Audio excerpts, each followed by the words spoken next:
想象一下，你辛辛苦苦攒了一辈子钱买的房子，本应是安享晚年的港湾，却在你还没还完房贷时就已经破烂不堪，墙皮剥落，管道锈蚀，电梯故障频发，甚至还有漏水、漏电的安全隐患。这不是噩梦，而是许多中国人正在面临的现实困境。根据最新统计数据显示，全国范围内每3户居民中就有1户住在房龄25年以上的老房子里。这意味着超过1600万户家庭正生活在潜在的危险之中。更令人震惊的是，其中 0.4% 的家庭，约18万户，居住在房龄已经超过75年的绝对老破小里。如果你以为老房子只集中在少数几个老城区，那你就大错特错了。事实上，全国有14个省份的老房子占比高于 35% 的全国平均水平。这意味着，无论你生活在哪里，你都有可能成为这场危机的受害者。让我们来看看这些数字背后的故事。作为中国最发达的城市之一，上海的房屋老龄化程度令人瞠目结舌。50.38% 的房子房龄超过25年，这个数字远远超过其他任何一个省份。更可怕的是，1.92% 的房子房龄超过75年，约有 1.7 万户。这意味着什么？想象一下，在这个被称为魔都的现代化大都市，在那些光鲜亮丽的摩天大楼的阴影下，隐藏着无数危险的定时炸弹。小陈一家就住在这样一栋危房里，他们的房子位于黄浦区，建于1930年代。门廊的天花板已经塌了一角，他们用木板勉强支撑着。厨房的地砖不时往下沉，他们生怕哪天做饭时整个人都陷进去。最让他们担心的是卫生间，老化的管道常常堵塞，有时还会反冒污水。他们曾多次申请修缮，但是因为房子太老，没有公司愿意接手。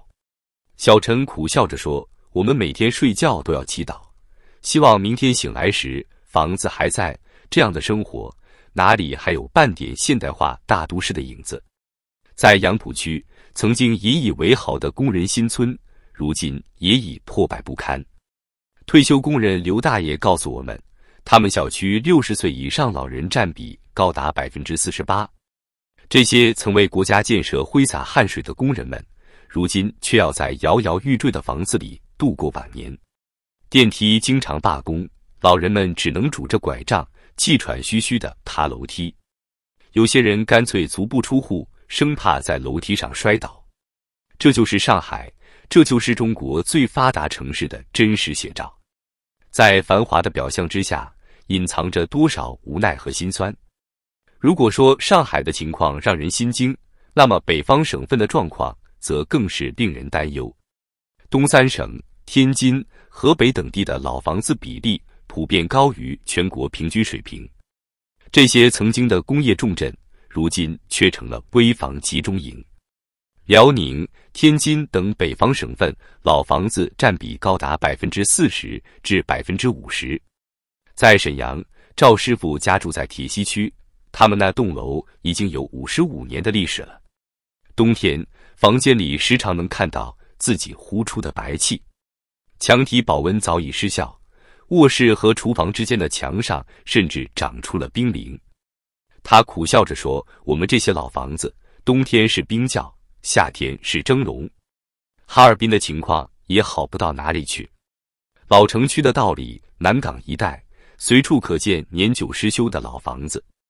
王奶奶家住在道里区的一栋100年老宅里，房子是她爷爷那辈盖的，屋顶早已不堪重负，每到下雨天，她就得在屋里摆满盆盆罐罐接雨水。她叹息道，这房子比我的年纪还大，我都不知道谁先撑不住，是我还是这房子。在东北，这样的故事比比皆是。曾经繁华的工业重镇，如今却成了危房的代名词。那些为国家发展做出巨大贡献的工人们，晚年却要在这样的环境中度过，何其悲哀！山东更是触目惊心，全省有146.7万户老房子，占全国的 9.15%。这意味着全国近1/10的老房子都集中在这一个省份。在济南的老城区，狭窄的胡同里挤满了年久失修的平房。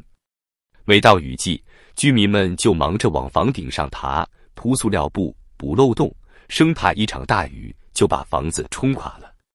如果你认为现在的情况已经够糟了，那么未来的预测更是令人不寒而栗。有专家预计，到2040年，中国将有 80% 的房屋成为老小区。想象一下这样的场景，16年后，你走在街上，看到的楼房有4/5都是摇摇欲坠的老房子。这不是科幻电影，而是中国人即将面临的现实。近期，房屋养老金的概念引发了热烈讨论。然而，这个看似美好的想法背后，隐藏着多少现实的困境。以上海为例，作为全国房屋老龄化程度最高的城市，上海早在2018年就开始推行美丽家园工程。据统计，仅2023年前10个月，上海就完成了1300多万平方米的老旧小区改造，投资约57亿元。听起来很不错，对吧？但是让我们算一笔账，上海有超过 50% 的房子已经超过25年。按照2020年的人口普查数据，这意味着至少有888万户家庭住在老房子里。而目前的改造速度，即便保持每年16万户的速度不变，也需要55年才能完成全部改造。55年，这是一个多么可怕的数字！要知道，许多老房子可能连5年都撑不过去了。面对如此艰巨的挑战，房屋养老金被寄予厚望。但是，这个方案真的能解决问题吗？首先，资金从哪里来？有人建议从房产税中提取，但是中国目前并没有全面推行房产税。即便未来开征，能否筹集到足够的资金也是个未知数。其次，如何公平分配？住在价值千万豪宅里的老人和蜗居在老破小里的退休工人，是否应该享受同等的养老金？这个问题足以引发激烈的社会争议。再者，如何确保资金真正用于房屋维护，而不是被挪作他用？